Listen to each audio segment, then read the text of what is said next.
अस्सलाम वालेकुम। उम्मीद है तमाम लोग खैरियत से होंगे। हम डायबिटीज़ मेलाइटिस के जो सेकंड पार्ट है एमसीक्यूज़ का वो करने लगे हैं। तो 216 एमसीक्यूज़ नंबर, ये एमसीक्यूज़ के नंबर वही हैं जो आपकी मास्टर फाइल है उसके हैं, लेकिन मैंने इनको अलग किया हुआ है। जो डायबिटीज़ के हैं सिर्फ वही किए हुए हैं। अच्छा, सवाल क्या है कि कट ऑफ कौन सी यूज़ की जाती है हाइपोग्लाइसीमिया के लिए। ठीक है, देखिए इसका एक क्लासिफिकेशन है। एक दो क्लासिफिकेशन है on the basis of level. अगर आपका लेवल कितना होगा 70 से 154 के दरमियान होगा तो वो लेवल 1 है। ठीक है, और लेवल 2 क्या है, लेस देन 54 होगा। ये दोनों क्लासिफिकेशन जो है ना वो आपके लेवल पे डिपेंड कर रही है। जो लेवल 3 है ना ये सिम्टम्स पर मैटर करता है कि आपको साइन एंड सिम्टम्स आ रहे हैं हाइपोग्लाइसीमिया के, डलनेस, मेंटल कंफ्यूजन, फेंट हो गया है। इसका लेवल से कोई ताल्लुक नहीं है। इवन के किसी का 60 हो और उसके अंदर साइन एंड सिम्टम्स होंगे तो वो लेवल 3 का होगा। ठीक है, तो इसमें अब आप ऑप्शंस के अंदर देखें तो आपको जो करीब तरीन ऑप्शन नज़र आ रहा है उसने क्या कहा था, लेवल 1 जो है ना 70 से नीचे शुरू होता है, 54 तक और 54 से लेस था। तो इनमें सी अच्छा ऑप्शन है।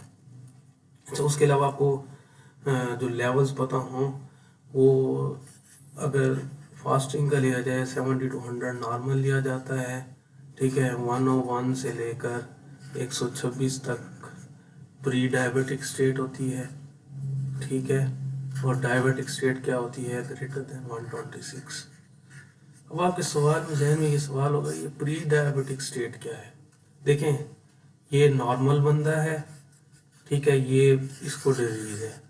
ये दरमियान वाली क्लासिफिकेशन ये भी नॉर्मल है, but it is very close to the diabetic person. अगर उसने अपने अंदर अपने लाइफस्टाइल के अंदर तब्दीलियां ना की तो वो उसको डायबिटीज़ हो जाएगी।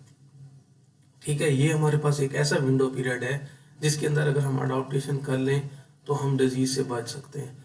क्योंकि डायबिटीज़ मेलाइटिस का डिजीज़ बर्डन इतना ज़्यादा है कि साइंसदानों को ज़रूरत पड़ी कि हम एक ऐसी क्लासिफिकेशन बनाएं जो कि डिजीज़ और नॉन डिजीज़ के दरमियान वाली हो और हम उसके ऊपर कुछ काम कर सकें ताकि डिजीज़ बर्डन को कम किया जा सके। अच्छा, एक टाइप 2 डायबिटीज़ का पेशेंट है। ठीक है, मैं आपको ना एमसीक्यूज़ की फाइल भी कमेंट में शेयर कर दूंगा ताकि अगर आपको कहीं को कन्फ्यूजन हो रही है तो वो आपके लिए आसान हो। जैसे कुछ ओवर राइट हो जाता है तो फिर वो समझना थोड़ा सा मुश्किल हो जाता है। अच्छा, ये टाइप 2 डायबिटीज़ का पेशेंट है। ये वैसे मेडिसिन का सवाल है कि उसको मेटफॉर्मिन स्टार्ट करनी चाहिए नहीं करनी, मैं थोड़ा सा आपको बता देता हूँ। लेकिन इसका जो फास्टिंग लेवल है ना मैं ऊपर बता चुका हूँ, 7.8 से ज़्यादा है। देखिए, आप 7.8 को 18 से मल्टीप्लाई करेंगे ना तो जो 7.1 है ना वो 126 होता है। तो ये 126 से ज़्यादा मतलब इसको डायबिटीज़ है। ठीक है, और इसका जो HbA1c है ना वो कितना है, वो 8 से ज़्यादा है। तो आप HbA1c का क्राइटेरिया भी पार्ट 1 में समझ चुके हैं। जो ग्रेटर देन 6.5 है, इक्वल टू 6.5, वो डायबिटीज़ है। और प्रोटीन यूरिया भी आ रहा है, मतलब इसको नेफ्रोपैथी भी हो चुकी है। सारी चीज़ें तो इसके अंदर आ रही हैं। अब आप ये याद रखें कि जो मेटफॉर्मिन है ना, it is the drug, first drug of choice है। ये वैसे मेडिसिन का सवाल है तो इसमें वही बात ठीक है कि स्टार्ट कर सकते हैं। ठीक है, ये मेरा नहीं ख्याल कि हमारा इस तरह का सवाल आएगा। ठीक है, लेकिन इसको आपने एमसीक्यू जो भी है ना वो देख लेने हैं। लेट्स सपोज आपके एमसीक्यूज आते हैं कि ये true, which one following is true, which one following is false, all of the none. All तो ये नहीं आने, लेकिन आपने प्रैक्टिस के लिए करने हैं, इससे आपके कंसेप्ट क्लियर होते हैं। अच्छा, अब ना जीडीएम का सवाल आया हुआ है। ठीक है, कौन से हफ्ते में हमने की है, 22वें हफ्ते में की है। ठीक है, ओवरनाइट फास्ट भी उसको कराया है। फास्टिंग प्लाज्मा ग्लूकोज उसकी ठीक आ गई है, 1 और की उसकी आ गई है 6.9, ये भी ठीक है। जो 2 और वाली है ना इसके अंदर मसला आ गया, ये कितनी है, 9.1 है। अब 9.1 को जब आप मल्टीप्लाई करेंगे 18 के साथ तो ये आपकी आ जाएगी 168 आ जाएगी। तो आपको पता है थ्रू द OGTT आपको क्लासिफिकेशन शायद मैंने नीचे लिखी हुई है, ठीक है। ये देखें ये क्या है, ये क्या चीज़ कह रही है, इम्पेयर्ड ग्लूकोज टॉलरेंस कब होगी OGTT के अंदर, और यही इम्पेयर्ड ग्लूकोज टॉलरेंस या इम्पेयर्ड फास्टिंग ग्लूकोज, ठीक है। अगर फास्टिंग के अंदर हो गया impaired fasting glucose, IFG and IGT ये दोनों ही आपके क्या होते हैं, GDM को शो करते हैं। तो ये क्या है, इसके अंदर यही सवाल मेरे ख्याल में जवाब होगा कि आपका जो GDM है ना वो कंफर्म हो गया, ठीक है। अब मैं आपको थोड़ा सा बता दूं कि हमें क्या मुसीबत पड़ी कि एक प्री डायबिटिक स्टेट है, ठीक है, प्री डायबिटीज मेलाइटस है ना, ये जो GDM है, अगर प्री डायबिटीज मेलाइटस हो गेस्टेशन के अंदर तो हम उसको GDM कहते हैं। अब हमें ये क्या मुसीबत पड़ी कि हम ये GDM को इतना ज़्यादा लिफ्ट करवा रहे हैं। उसकी रीज़न क्या है कि इसके जो मदर के अंदर और उसके बेबी के अंदर क्या है, बहुत इम्प्लीकेशन है, ठीक है, दोनों को इफेक्ट करता है और दोनों हमारे लिए बड़े अहम हैं। तो इसलिए हम इसको अलग क्लासिफिकेशन बनाई है सॉरी, फिर हम इसको आफ्टर गेस्टेशन भी फॉलो करते हैं ताकि जो हमारी मदर और बेबी सेफ रह सकें। तो ये मैंने दिया हुआ है, आप इसको पढ़ लीजिएगा। अच्छा, OGTT का आपका क्या क्राइटेरिया है कि OGTT जो है ना हम लोग करते हैं फॉर द डायग्नोसिस, ठीक है। OGTT का क्राइटेरिया सिंपल सा है, ठीक है। इसमें हम 3 डेज नॉन रिस्ट्रिक्टेड कार्ब कम से कम 150 ग्राम लेना चाहिए उसको, कोई उसका लाइफस्टाइल चेंज ना हो। फिर हम 75 ग्राम देते हैं ओवरनाइट फास्ट के बाद, 3 रीडिंग लेते हैं, वो मैं पहले में भी बता चुका हूँ, पहली फास्टिंग में, ठीक है। दूसरी लेंगे हम 1 और after the 75 gram glucose load, और तीसरी वैल्यू जो हम लेंगे 2 और आफ्टर द ग्लूकोज लोड। तो उनके कट ऑफ्स हैं, तो उन कट ऑफ्स के जैसे ही क्रॉस करेगा तो हम डायग्नोसिस बनाएंगे। अच्छा, अगला 234 सवाल आ जाता है कि अच्छा, जब आप ये हल करें तो काइंडली आप अपनी फाइल भी मोबाइल में खोल लीजिएगा और इसको थोड़ा सा वीडियो को आपस में देखेंगे, फिर आपको ज़रा ज़्यादा बेहतर समझ आएगा। फिर भी कहीं कंफ्यूजन हो तो आप मुझसे पूछ सकते हैं। अच्छा, 54 ईयर ओल्ड बैंकर है, ठीक है, उसका जो फास्टिंग प्लाज्मा ग्लूकोज है ना वो क्या आ गया है, ये देखें, ये आ गया है इम्पेयर्ड फास्टिंग ग्लूकोज आ गया। HbA1c भी जो है ना वो प्री डायबिटिक रेंज में आ गया, प्री डायबिटिक रेंज में, ठीक है, ठीक है। उसने इंसुलिन लेवल दिया हुआ है जो कि ज़्यादा है। सी पेप्टाइड क्या होता है, ये हमारा शो करता है कि हमारा जो इंसुलिन है ना वो बॉडी का है, एक्सोजेनस नहीं है। अच्छा, आगे उसने कोलेस्ट्रॉल HDL दिया हुआ है, सारी चीज़ें दी हुई हैं।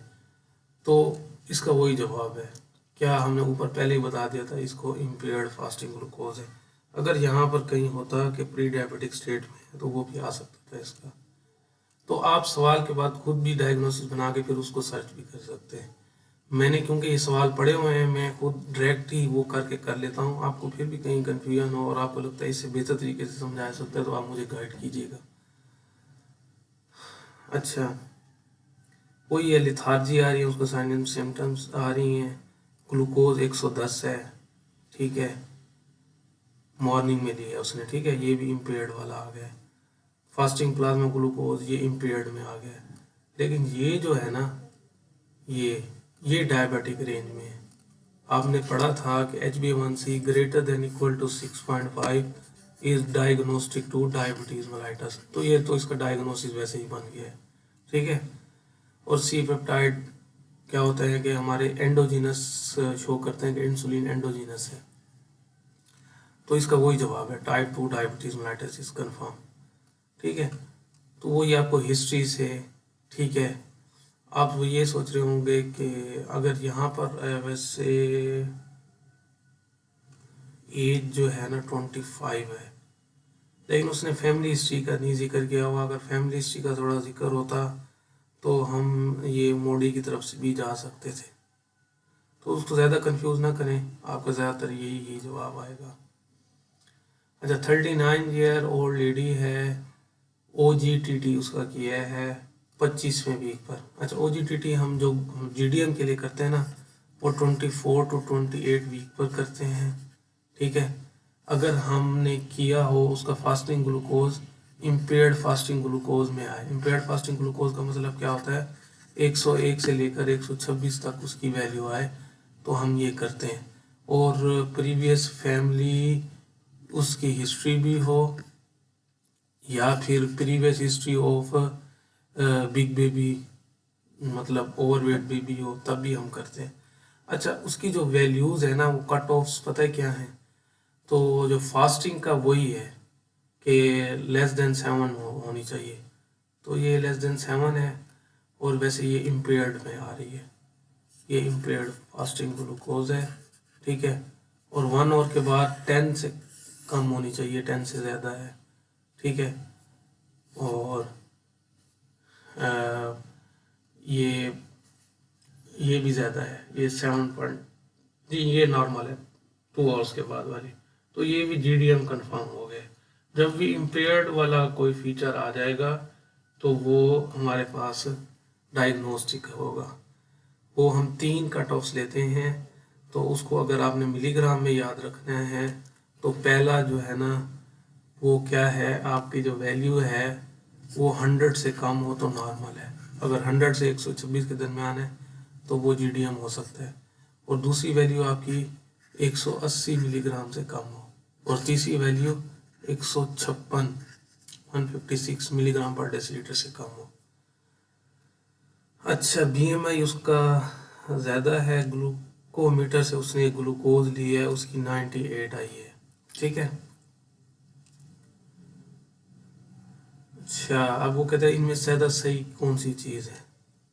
देखिए, जो ग्लूकोमीटर है ना वो तो इस्तेमाल नहीं हो सकता डायग्नोसिस के लिए।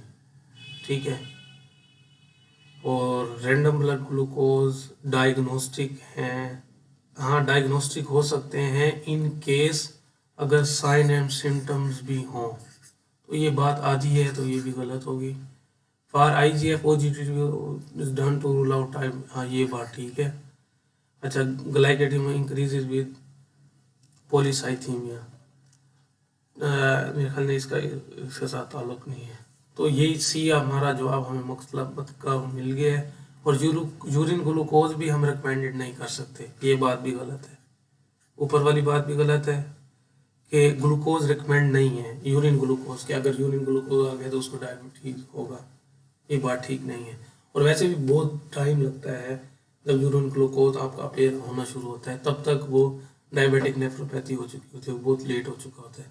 तो हम वो चीज़ तो नहीं रिकमेंड करेंगे ना डायग्नोसिस के लिए जब तबाही हो गई हो। अच्छा, अब ये है 29 साल प्रेग्नेंट लेडी है, 25th वीक पे हमने उसका किया OGTT। अच्छा, इसमें काफ़ी सारे सवाल थे जो कि GDM से रिलेटेड थे, और आपके उसमें पूल में थे, वो मैंने ज़्यादा शामिल नहीं किए क्योंकि बहुत ज़्यादा रेपुटेशन थी और थोड़ा बहुत कन्फ्यूजन हो तो आप मुझसे पूछ लीजिएगा, और इसको एक दफ़ा बिगिनर से आप पढ़ लीजिएगा, इंशाल्लाह आपको कोई मसला नहीं होगा। लेकिन जैसे ही पहला और के ऊपर ना 18.3 आ गया, या तो ये 8.3 होगा, बड़ा फ़र्क है, और 2 और के बाद 4.9 मिलीमोल सारा है। देखिए, अगर मिलीमोल का जब भी आपके पास आ जाएगा तो आपने 18 से मल्टीप्लाई कर लेना है, अगर आपको मिलीग्राम वाली यूनिट याद है। अगर आपको मिलीमोल वाली आपके इंस्टीट्यूट में यूज़ होती हैं, आपको वो याद है, तो मिलीग्राम में जैसे ही दिया वो आपने उसको डिवाइड कर देना है 18 से, आपकी मतलब की चीज़ आ जाएगी, फिर आप इंटरप्रेट कर लें। तो बेशक आप दोनों ना याद करें, बस ये 18 का फैक्टर याद कर लें। अच्छा, इसमें कौन सी स्टेटमेंट ठीक होगी, मुझे लगता है ये थोड़ा सा इसमें इशू है। ये 8 होना चाहिए था जिस तरह ये पैटर्न आ रहा है, और फास्टिंग 3.5 है।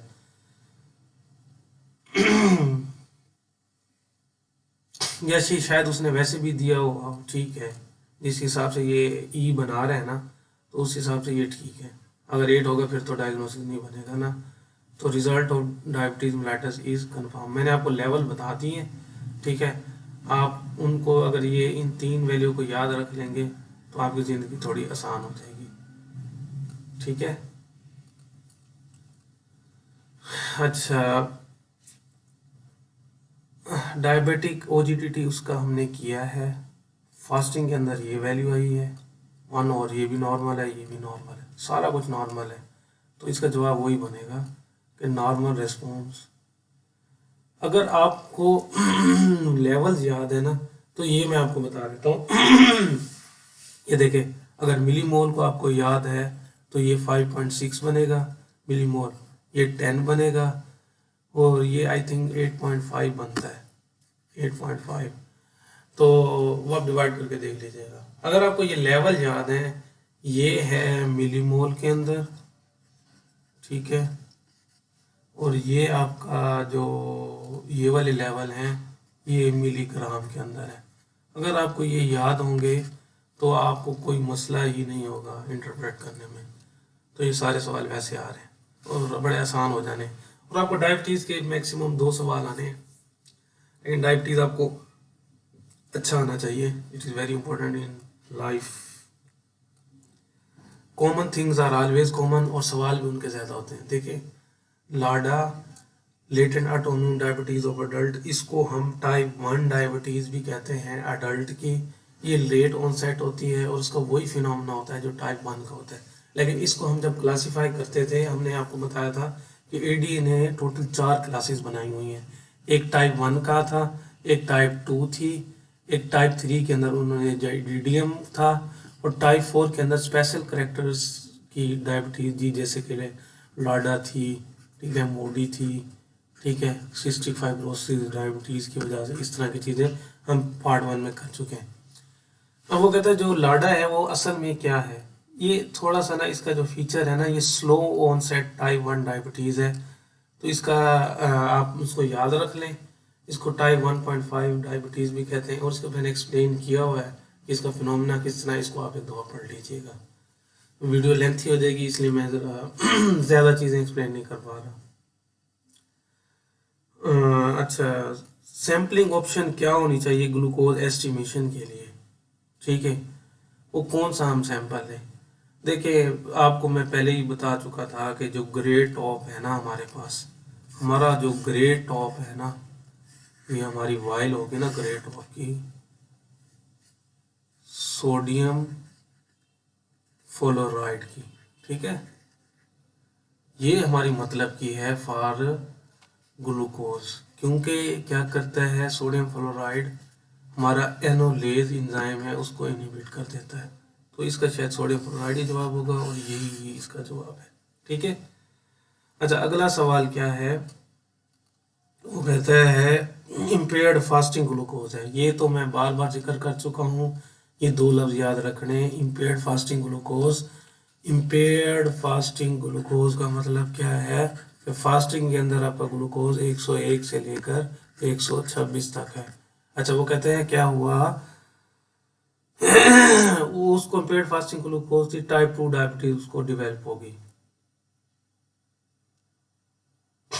वो कहते हैं इनमें से कौन सी ऐसी चीज़ थी कि वो उसका फैक्टर बना। देखिए, हम पहले भी जिक्र कर चुके हैं, जो असल चीज़ है वो decline in beta cell function होता है। ये पैथोफिजियोलॉजी को ही डिस्कस कर रहा है। असल जो पंगा है ना, वो यही कर रहा है, decline in beta cell function, क्योंकि ये इसका ताल्लुक जेनेटिक्स के साथ है। और जो सेकंड फैक्टर है इंक्रीज इंसुलिन रेजिस्टेंस, ये हो सकती है in addition to it, but it is not necessary, और ये इन्वायरमेंटल फैक्टर है। तो जब भी इस तरह का आपके पास ऑप्शन आएगा, ऑलवेज ऑलवेज गो विद ए, ठीक है। आइडियल सैम्पलिंग क्या होगी A1C के लिए, ठीक है। आप शायद लैब में आपने थोड़ा सा ऑब्जर्व किया हो, हम A1C के लिए पर्पल टॉप वाइल लेते हैं जिसको हम CBC वाइल भी बोलते हैं, और वो कौन सी होती है, EDTA साल्ट होता है, सोडियम में भी हो सकता है, पोटाशियम में भी हो सकता है, लेकिन मोस्टली लैब में ना पोटाशियम EDTA आ रहा होता है। ठीक है, तो वो सैंपल विद EDTA2, यही इसका जवाब है। ठीक है, तो पर्पल टॉप होता है, CBC के लिए यूज़ होता है, HbA1c के लिए यूज़ होता है। तो आपको CBC वाइल वाला याद रख लेंगे तो आपको याद रह जाएगा CBC वाइल है, और A1C के लिए भी वही है। अच्छा, इंटरमीडिएट टर्म कंट्रोल कौन सा शो करता है? अब ये जो इंटरमीडिएट टर्म मतलब ऐसा दरमियान वाले ड्यूरेशन के लिए हम कौन सा लेवल करेंगे? देखें, जो फास्टिंग है ये शॉर्ट टर्म है, हमें सिंगल डे का बताएगा, और OGTT भी शॉर्ट टर्म है, 2 और पोस्ट ये शॉर्ट टर्म है, हमें एक सिंगल डे के बताएंगे। ये 3 तो आउट हो गए ऑप्शन। अच्छा, जब भी आप MCQs करें एक रूल ऑफ एक्सक्लूजन होता है, उसको यूज़ करना है। जैसे हम मैंने 3 ऑप्शन आउट कर दिए, अब इनमें से 2 ऑप्शन रह गए, हीमोग्लोबिन और एल्ब्यूमिन। देखो, जो HB है ना, आपको पता है RBC की लाइफ कितनी होती है, 120 डेज। तो मैच्योरेशन के दौरान ये हमें सिर्फ क्या देता है, 90 डेज की विंडो पीरियड देता है कि हम एस्टिमेट लगा सकते हैं कि ग्लूकोज कितना है। अब इंटरमीडिएट ड्यूरेशन के लिए ना आपको पता होगा एल्ब्यूमिन की जो हाफ लाइफ है वो 21 डेज है।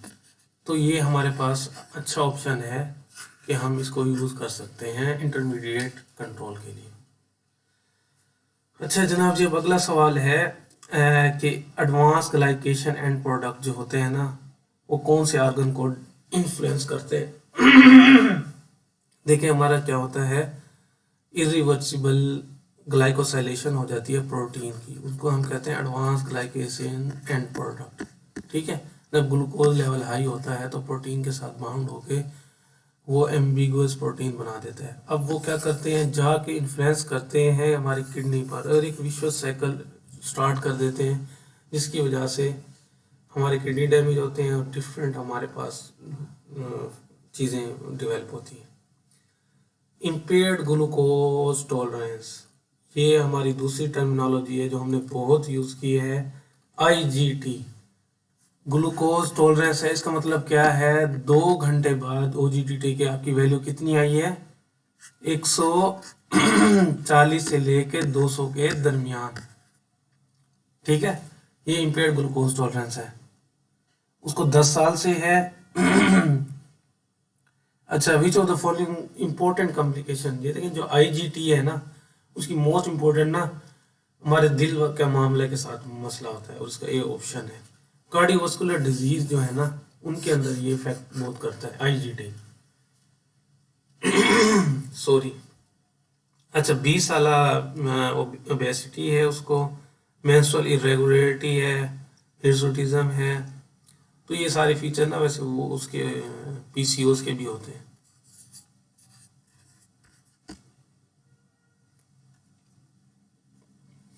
ठीक है, पॉलीसिस्टिक ओवरी सिंड्रोम। अच्छा, फास्टिंग ग्लूकोज कितना है उसका, इम्पेयर्ड है, इम्पेयर्ड फास्टिंग ग्लूकोज है। ठीक है। अच्छा, which one of the following will be the most helpful for the common pathogenic, ये होमा IR क्या होता है, ये हमारे पास इंसुलिन रेजिस्टेंस को मेजर करने का एक मेथड है। ठीक है, ये कैलकुलेशन होती है जिसके अंदर हम फास्टिंग इंसुलिन लेते हैं और उसको मल्टीप्लाई करके हम उसका इंसुलिन रेजिस्टेंस बताते हैं कितनी है, और ये कुछ चीज़ों के अंदर हमें हेल्पफुल करते हैं, जैसे डायबिटीज़ के अंदर, पॉलीसिस्टिक ओवरी सिंड्रोम के अंदर। तो ये इसका C होगा। 36 साल है, उसको डायबिटीज़ नहीं है, hypoglycaemia from bone marrow, transplant centre है। अब यहाँ से आपको थोड़ा सा आइडिया होगा, बोन मैरो ट्रांसप्लांट सेंटर है ना, वो कोई ल्यूकीमिया ना हो। हाँ, ये देखो उसने बता भी दिया उसको AML है। ठीक है, अब जैसे ही वो कहते हैं हमारे पास जब भी उसका सैंपल आता है ना, हाइपोग्लाइसीमिया होता है उसको, अब इसकी क्या रीज़न होती है? ये आर्टिफैक्चुअल होगा। आर्टिफैक्चुअल कैसे होगा मैं आपको बताता हूँ। जब आपका ल्यूकीमियाज होता है ना, आपके जो TLC है ना वो ग्रेटर देन 30,000 जा रही होती है, मोस्ट केसेस में 40,000 50,000, मतलब 30 से ऊपर ही होती है। अब जितने नंबर ऑफ WBCs आपके ज़्यादा होंगे, आपका जो होल ब्लड होता है वो आपका ग्लूकोज यूज़ करता रहता है। तो जब आप लैब में एनालाइज करते हैं तो आपका ग्लूकोज क्या होता है? कम आता है। तो ये आर्टिफैक्चुअल है, असल में उसको हाइपोग्लाइसीमिया नहीं था। अच्छा, एक और चीज़ आप कर सकते हैं। लेट्स सपोज आपको शक है कि ये सैंपल आपका पुराना तो नहीं है, तो आप जैसे अगर सैंपल कोई भी पुराना होगा ना, उसका ग्लूकोज आप एनालाइज करेंगे, अगर वो सोडियम फ्लोराइड में नहीं होगा, ठीक है, तो उसका ग्लूकोज कम आएगा हमेशा, क्योंकि उसके सेल उसको यूटिलाइज कर लेते हैं। उम्मीद है मैं काफ़ी हद तक आसान कर पाया हूँगा। जज़ाकल्लाह।